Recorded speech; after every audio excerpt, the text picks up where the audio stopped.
ജനിച്ച കുറച്ചു ദിവസങ്ങളായ കുട്ടികൾ മുതൽ മരണക്കിടക്കയിൽ കിടക്കുന്നവർ വരെ എപ്പോഴും ദേഷ്യപ്പെട്ടുകൊണ്ടിരിക്കും. കൊച്ചു കുട്ടികളാണെങ്കിൽ അവർക്ക് ദേഷ്യപ്പെടാൻ അറിയില്ല.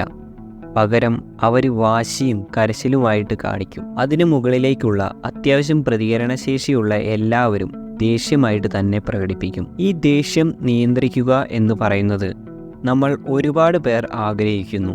പല സാഹചര്യങ്ങളിലും നമ്മുടെ ജോലിക്ക് വരെ ഈ അമിതമായ ദേഷ്യപ്പെടൽ കൂടുതൽ പ്രശ്നങ്ങൾ ഉണ്ടാക്കും. പലപ്പോഴും നമ്മുടെ പ്രിയപ്പെട്ട പല റിലേഷൻസ് മുറിഞ്ഞു പോകുന്നതിനും ഒരുപക്ഷെ നമ്മുടെ ജോലി സ്ഥലത്ത് തന്നെയാണെങ്കിലും നമ്മുടെ ഒരു ബാഡ് ഇമേജ് ഉണ്ടാക്കുന്നതിന് പോലും ഈ ദേഷ്യം കാരണമാവാറുണ്ട്. ദേഷ്യം സാധാരണ 2 തരത്തിൽ ഉണ്ട്. ആവശ്യമുള്ള ദേഷ്യവുമുണ്ട്, അനാവശ്യമായ ദേഷ്യവുമുണ്ട്. ഇത് കേൾക്കുമ്പോൾ തോന്നും, ദേഷ്യം ആവശ്യമാണോ? ആവശ്യമാണ്. കാരണം നമ്മുടെ ജീവിതത്തിലുള്ള പല സാഹചര്യങ്ങളിലും നമ്മുടെ ഒരു റൊട്ടൈൻ മെക്കാനിസമായിട്ട് ദേഷ്യം ഉപയോഗിക്കാറുണ്ട്. ഉദാഹരണം പറയുമ്പോൾ നിങ്ങൾക്ക് മനസ്സിലാവും. കുട്ടികളോട് അവരെ പല കാര്യങ്ങളും നേർവഴിക്ക് നടക്കുന്നതിനും കുട്ടികൾ തെറ്റ് കാണിക്കുമ്പോൾ പോലും നമ്മൾ മനഃപൂർവ്വം ദേഷ്യപ്പെടാറുണ്ട്. ഇത് നമ്മൾ അറിയാതെ വരുന്നതല്ല, നമ്മൾ അവരുടെ മുമ്പിൽ ദേഷ്യം പ്രകടിപ്പിക്കുന്നതാണ്. കാരണം കുട്ടികളെ നേർവഴിക്ക് നടത്താനും തെറ്റുകൾ സംഭവിക്കുമ്പോൾ അവരെ മര്യാദയ്ക്ക് നടത്താനും ദേഷ്യം സംഭവിക്കാറുണ്ട്. ചിലർ അവരുടെ ജോലിയുടെ ഭാഗമായിട്ട് മനഃപൂർവ്വം ദേഷ്യപ്പെടാറുണ്ട്. പറയുന്ന കാര്യങ്ങൾ ചെയ്യാതെ അലസമായി നിൽക്കുന്നവരോട് മനഃപൂർവ്വം ദേഷ്യപ്പെട്ടാൽ മാത്രമേ ശരിയാവുകയുള്ളൂ. ഇനി 3ാമത്തെ കാര്യം, സ്വരക്ഷയ്ക്ക് വേണ്ടി നമ്മൾ ദേഷ്യപ്പെടാറുണ്ട്. ഉദാഹരണം പറഞ്ഞാൽ, നിങ്ങൾ റോഡിൽ നടന്നു പോകുന്നു. നിങ്ങളുടെ ബാഗ് ഒരാൾ തട്ടിപ്പറിച്ചുകൊണ്ട് ഓടുകയാണ്. നിങ്ങൾ അവരോട് ദേഷ്യപ്പെട്ട് അലറി പുറകെ ഓടുന്നു. നിങ്ങൾ ദേഷ്യപ്പെടുമ്പോൾ ഓട്ടോമാറ്റിക്കലി നിങ്ങളുടെ ശബ്ദം ഉയരും.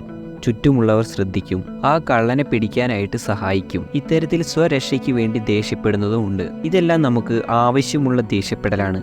ഇനി അനാവശ്യമായ ദേഷ്യപ്പെടൽ എന്താണ്? സ്വയം അറിയാതെ നമുക്ക് സാഹചര്യങ്ങൾ നിയന്ത്രിക്കാൻ പറ്റാതെ നമ്മുടെ കയ്യിൽ നിന്നും പൊട്ടിപ്പോകുന്ന ദേഷ്യം പല സാഹചര്യങ്ങളിലും ഇത് പ്രശ്നം ചെയ്യും. പലപ്പോഴും ഓഫീസുകളിൽ നമ്മൾ ചിട്ടയായി പോകുന്ന നമുക്ക് നല്ലൊരു ഇമേജ് ഉണ്ടായിരുന്നത് മോശമാൻ ഒരൊറ്റ ദേഷ്യപ്പെടൽ മതി. ബോസിനോടുള്ള ഒരു ദേഷ്യപ്പെടൽ ഒരു പക്ഷേ കാലക്രമേണ നമ്മുടെ ജോലി നഷ്ടപ്പെടുന്നതിന് വരെ കാരണമായി എന്ന് വരാം.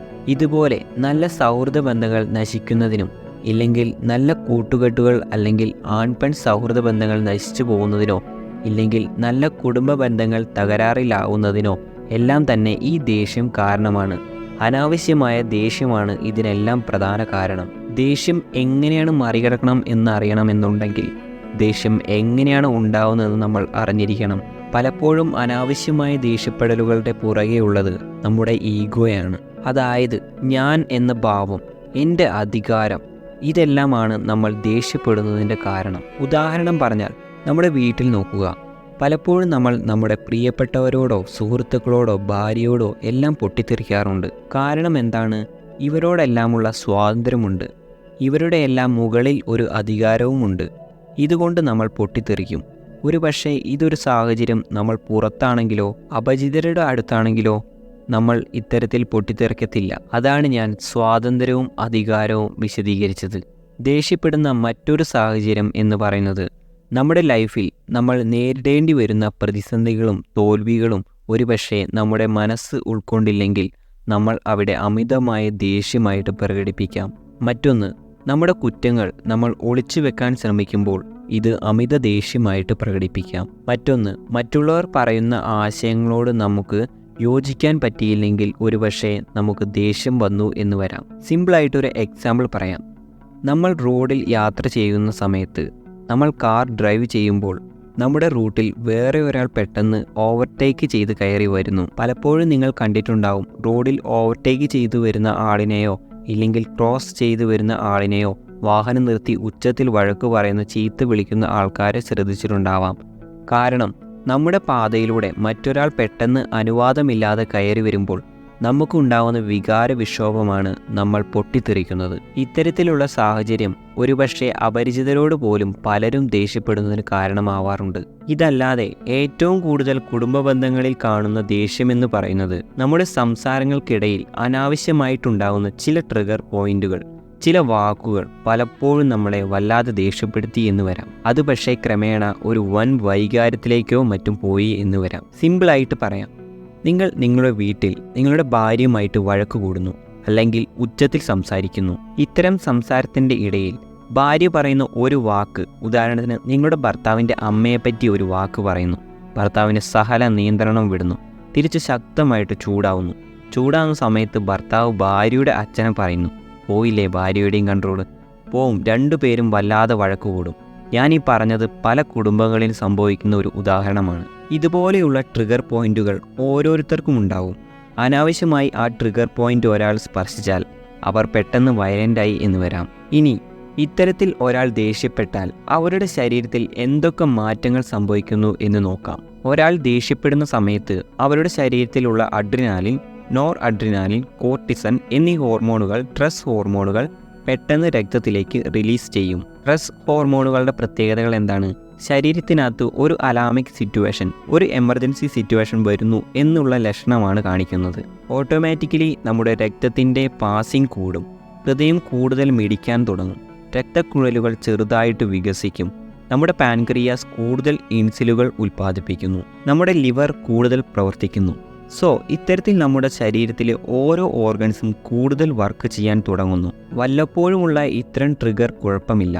പക്ഷേ തുടർച്ചയായിട്ട് ഇത്തരത്തിൽ ദേഷ്യപ്പെടുന്ന, ഇത്തരത്തിൽ രക്തത്തിൽ സ്ട്രെസ് ഹോർമോണുകൾ റിലീസ് ചെയ്യുന്നവർക്ക് ക്രമേണ ആരോഗ്യ പ്രശ്നങ്ങൾ ഉണ്ടാവുന്നു. 1. ഹൃദയത്തിൻ്റെ പ്രവർത്തനത്തിൽ താളക്രമം ഉണ്ടാവുന്നു. അവർക്ക് രക്തക്കുഴലുകൾ ബ്ലോക്ക് ഉണ്ടാവുന്ന സാധ്യതകൾ ഉണ്ടാവുന്നു. അവർക്ക് സ്ട്രോക്ക് ഉണ്ടാവാനും സാധ്യതയുണ്ട്. തുടർച്ചയായിട്ട് ഇത്തരത്തിൽ രക്തത്തിൽ സ്ട്രെസ് ഹോർമോണുകൾ റിലീസ് ചെയ്യുമ്പോൾ അവരുടെ രോഗപ്രതിരോധ ശേഷി കുറഞ്ഞു വരുന്നതായി കാണാം. ചുരുക്കം പറഞ്ഞാൽ, നിങ്ങൾ മറ്റൊരാളോട് ദേഷ്യപ്പെടുകയാണെങ്കിൽ നിങ്ങളുടെ ആരോഗ്യവും നിങ്ങളുടെ കരളും നിങ്ങളുടെ ബ്രെയിനും നിങ്ങളുടെ ഇമ്മ്യൂണിറ്റിയും കുറയും എന്നർത്ഥം. ഞാൻ ഇനിയൊരു കഥ പറയാം. ഒരിക്കൽ ബുദ്ധൻ പഠിപ്പിച്ചുകൊണ്ട് നിൽക്കുകയാണ്. ഒരു ചെറുപ്പക്കാരനായ വ്യക്തി ബുദ്ധനോട് കയർത്തു ഉച്ചത്തിൽ സംസാരിച്ചു. തനിക്കൊക്കെ ഇത് പഠിപ്പിക്കാനുള്ള യോഗ്യതയില്ല, തനിക്കിങ്ങനെ മറ്റുള്ളവരെ ഉപദേശിക്കാനുള്ള യാതൊരു അവകാശവുമില്ല, താങ്കൾ ഒരു വെറും സാധാരണ മനുഷ്യനാണ് എന്നൊക്കെ പറഞ്ഞ് ഒരുപാട് വലിയ ശക്തമായ ദേഷ്യത്തിൽ കലി പൂണ്ട് അയാൾ ബുദ്ധനോട് സംസാരിച്ചു. ബുദ്ധൻ ഇങ്ങനെ ചെറു പുഞ്ചിരിയോടുകൂടി അയാളുടെ മുഖത്തേക്ക് നോക്കി നിൽക്കുന്ന സമയത്ത് ഈ ദേഷ്യക്കാരനായ ചെറുപ്പക്കാരൻ അദ്ദേഹത്തോട് ചോദിച്ചു, താങ്കൾ എന്താണ് മറുപടി പറയാത്തത്? ബുദ്ധൻ വളരെ സരളമായി അദ്ദേഹത്തോട് പറഞ്ഞു. ഇതുമായിട്ട് യാതൊരു ബന്ധവുമില്ലാത്ത ഒരു കാര്യം ബുദ്ധൻ അയാളോട് ചോദിച്ചു. നിങ്ങൾ ഒരു ഗിഫ്റ്റ് വാങ്ങിയിട്ടുണ്ട്, അത് കൊടുക്കാനായിട്ട് ഒരാളുടെ അടുക്കലിലേക്ക് പോകുന്നു എന്ന് കരുതുക. എന്നിട്ട് ആ ഗിഫ്റ്റ് അയാൾ അത് വാങ്ങുന്നില്ല എന്ന് കരുതുക. എൻ്റെ ചോദ്യം വളരെ സിമ്പിളാണ്. ഈ ഗിഫ്റ്റ് ആരുടെയാണ്? ഒരു നിമിഷം ആ ദേഷ്യക്കാരൻ ഇങ്ങനെ ആലോചിച്ചു. ഞാൻ പണം കൊടുത്ത് എൻ്റെ സ്വന്തം ചിന്തയിൽ നിന്നും വിരിഞ്ഞ ആ ഗിഫ്റ്റ് അയാൾ വാങ്ങിയില്ല. എന്തായാലും ഞാൻ പണം കൊടുത്തതല്ലേ, അത് എൻ്റെയാണ്. ബുദ്ധൻ അയാളോട് പറഞ്ഞു, ഇത് തന്നെയാണ് ഞാൻ ചെയ്തത്. നിങ്ങൾ ദേഷ്യപ്പെട്ടതും നിങ്ങൾ ആവശ്യമില്ലാതെ ഉച്ചയുണ്ടാക്കിയതും നിങ്ങൾ ആവശ്യമില്ലാതെ നിങ്ങളുടെ സമയം കളഞ്ഞതും നിങ്ങൾ ആവശ്യമില്ലാതെ നിങ്ങളുടെ ശരീരത്തിൻ്റെ എനർജി പ്രൊഡ്യൂസ് ചെയ്തതും നിങ്ങളുടേത് മാത്രമാണ്. എന്നെ സംബന്ധിച്ചിടത്തോളം അത് എൻ്റേതല്ല, എനിക്കതിൻ്റെ ആവശ്യമില്ല. അതുകൊണ്ടാണ് ഞാൻ നിങ്ങളോട് പ്രതികരിക്കാതിരുന്നത് എന്ന് പറഞ്ഞു. ആ വാക്കിൽ നിന്ന് അദ്ദേഹത്തിനൊരു മാനസാന്തരം ഉണ്ടാവുന്നു, അല്ലെങ്കിൽ അദ്ദേഹത്തിന് തൻ്റെ തിരിച്ചറിവ് ഉണ്ടാവുന്നു. ആ വാക്കിൽ നിന്ന് ഒരു പോസിറ്റിവിറ്റി കിട്ടുന്നു. ഓരോ ദേഷ്യങ്ങളും നിങ്ങളുടേതാണ്. നിങ്ങളുടെ മുമ്പിൽ നിൽക്കുന്ന, നിങ്ങളുടെ മുമ്പിൽ പ്രത്യക്ഷപ്പെടുന്ന വ്യക്തിയോട് ദേഷ്യപ്പെടുന്ന സമയത്ത് ആ ദേഷ്യം നിങ്ങളുടേത് മാത്രമാണ്. അയാൾ പ്രതികരിക്കുന്നുണ്ട് എങ്കിൽ അത് അയാളുടേത് മാത്രമാണ്. ഇനി ഇങ്ങനെ ഉണ്ടാകുന്ന ദേഷ്യ സമയത്ത് ചെയ്യേണ്ട 3 കാര്യങ്ങൾ ഞാൻ പറയാം. 1. നിങ്ങളോട് മറ്റൊരാൾ ദേഷ്യപ്പെട്ടുകൊണ്ടിരിക്കുമ്പോൾ ഒരു 2 മിനിറ്റ് മിണ്ടാതെ നിൽക്കുക, അല്ലെങ്കിൽ ആ ഒരു സ്ഥലത്ത് നിന്നും കുറച്ച് നേരത്തേക്ക് മാറി നിൽക്കുക. 2. നിങ്ങൾക്ക് ദേഷ്യം വരുന്ന സമയത്ത് നിങ്ങൾ പുഞ്ചിരിക്കുക. ദേഷ്യം വരുമ്പോൾ പുഞ്ചിരിക്കുക എന്നത് അത്ര എളുപ്പമുള്ള കാര്യമല്ല. പക്ഷേ ദേഷ്യം വരുമ്പോൾ പർപ്പസ്ഫുള്ളി നിങ്ങൾ ഒരു നിമിഷം ഒന്ന് മിണ്ടാതെ ഒന്ന് പുഞ്ചിരിക്കാൻ ശ്രമിച്ചു നോക്കൂ. തീർച്ചയായും നിങ്ങളുടെ ദേഷ്യം കുറഞ്ഞു വരുന്നത് കാണാം. ഒരു അളവിൽ കൂടുതൽ നിങ്ങളുടെ രക്തത്തിൽ സ്ട്രെസ് ഹോർമോണുകൾ റിലീസ് ചെയ്യത്തില്ല. നിങ്ങൾക്ക് ക്രമേണ ദേഷ്യത്തിൻ്റെ ടെൻഡൻസി കുറഞ്ഞു വരുന്നത് കാണാം. 3. നിങ്ങൾക്ക് ദേഷ്യം വരുന്ന സമയത്ത് ദീർഘനിശ്വാസം വിടുക. അതായത് ശ്വാസം ക്രമേണ പരമാവധി ഉള്ളിലേക്ക് എടുത്തിട്ട് ക്രമേണ പുറത്തേക്ക് വിടുക. വയറ് ക്രമേണ ഉയരുന്നതും താഴുന്നതും ശ്രദ്ധിക്കുക. ഓട്ടോമാറ്റിക്കലി നിങ്ങളുടെ ആ ഇമോഷണൽ പ്ലെയിനിലേക്കുള്ള ശ്രദ്ധ കുറയുകയും നിങ്ങളുടെ ദേഷ്യത്തിൻ്റെ ട്രിഗർ പോയിന്റ് കുറഞ്ഞു വരികയും ചെയ്യും. ഞാൻ ഈ പറഞ്ഞ കാര്യങ്ങളെല്ലാം പെട്ടെന്ന് ദേഷ്യം വരുന്നവർ ചെയ്യേണ്ട ചില മാർഗങ്ങളാണ്. എന്നാൽ തുടർച്ചയായിട്ട് ദേഷ്യം വരുന്നവർ, അതായത് ഒരു ദിവസം വീട്ടിലും പോകുന്ന വഴിക്കും ദേഷ്യം, ഓഫീസിലും ദേഷ്യം, ഇത്തരത്തിൽ ലൈഫ് സ്റ്റൈൽ മുന്നോട്ട് പോകുന്നവർ ചെയ്യേണ്ട ഒരു കാര്യമുണ്ട്, ഒരു ചിട്ട മാർഗമുണ്ട്. അവർ ഒരു ഡയറി എടുക്കുക. ആ ഡയറിയിൽ നിങ്ങൾ ഓരോ ദിവസവും നിങ്ങൾ ചെയ്യുന്ന കാര്യങ്ങൾ, അതായത് ദേഷ്യപ്പെടുന്ന സാഹചര്യങ്ങൾ എഴുതി വെക്കുക. ഞാൻ ഇന്ന് എൻ്റെ സുഹൃത്തിനോട് ദേഷ്യപ്പെട്ടു എന്ന് എഴുതി വെച്ചാൽ പോരാ. നിങ്ങൾ നിങ്ങളുടെ സുഹൃത്തിനോട് എപ്പോൾ ദേഷ്യപ്പെട്ടു, ഏത് സാഹചര്യത്തിലാണ് ദേഷ്യപ്പെട്ടത്, സുഹൃത്ത് എന്ത് പറഞ്ഞപ്പോഴാണ് ദേഷ്യപ്പെട്ടത്, നിങ്ങൾ എന്ത് പറഞ്ഞു എന്നും എഴുതി വെക്കുക. എന്നിട്ട് ആ പാരഗ്രാഫിന് താഴെ ഒരു 3-4 ലൈൻ വെറുതെ വിടുക. അതിനുശേഷം വീണ്ടും, അതായത് ഈ കാര്യങ്ങളൊക്കെ ചെയ്യേണ്ടത് ഒരു ദിവസത്തിൻ്റെ എൻഡിൽ ഒരു 15 മിനിറ്റ് മാറ്റി വെച്ചിട്ടാണ്. രണ്ടാമത്തേത്, നിങ്ങൾ പോകുന്ന വഴിക്ക് ആരോടെങ്കിലും ദേഷ്യപ്പെട്ടിട്ടുണ്ടെങ്കിൽ ഏത് സാഹചര്യത്തിലാണ് ദേഷ്യപ്പെട്ടത്, എന്തിനായിരുന്നു ദേഷ്യം, അവർ നിങ്ങളോട് എന്തു പറഞ്ഞു എന്നുള്ള കാര്യങ്ങൾ രേഖപ്പെടുത്തുക. വീണ്ടും ഒരു 4-5 ലൈൻ വിടുക. ഇങ്ങനെയെല്ലാം എഴുതിയതിന് ശേഷം നിങ്ങൾ ഇവിടെ ആ ഓരോ പാരഗ്രാഫിനും ഇടയിൽ വിട്ടിട്ടുള്ള സ്പേസിൽ ഇത് നിങ്ങൾ ദേഷ്യപ്പെടാതെ എന്ത് മാർഗം ഉപയോഗിച്ച് സോൾവ് ചെയ്യാമായിരുന്നു, അതായത് ഈ സാഹചര്യത്തിൽ നിങ്ങൾ ദേഷ്യപ്പെടുന്നില്ലായിരുന്നു എങ്കിൽ എന്ത് ചെയ്യുമായിരുന്നു എന്നുള്ളത് എഴുതുക. ഇത് നിങ്ങൾ എല്ലാ ദിവസവും ചെയ്യുക. 2 ദിവസം കഴിഞ്ഞിട്ട് വീണ്ടും ഇത് എടുത്ത് വായിച്ചു നോക്കുക.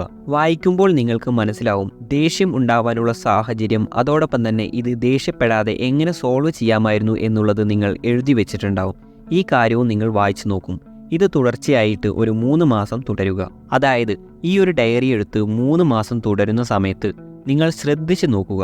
നിങ്ങൾ ഓരോ ദിവസം ദേഷ്യപ്പെടുന്ന സാഹചര്യങ്ങൾ കുറഞ്ഞു വരുന്നത് കാണാം. ദേഷ്യപ്പെടുന്നതിന് പകരം നിങ്ങൾ ബുദ്ധി ഉപയോഗിച്ച് എങ്ങനെ ഈ പ്രശ്നം സോൾവ് ചെയ്യുന്നു എന്നത് നിങ്ങൾക്ക് ക്രമേണ മനസ്സിലായി തുടങ്ങും. 3 മാസം കൊണ്ട് നിങ്ങളുടെ ദേഷ്യം നല്ല രീതിയിൽ ശമിക്കുന്നത് കാണാൻ സാധിക്കും. ഇത് നിങ്ങൾ ജീവിതത്തിൽ പരീക്ഷിച്ചു തുടങ്ങുക.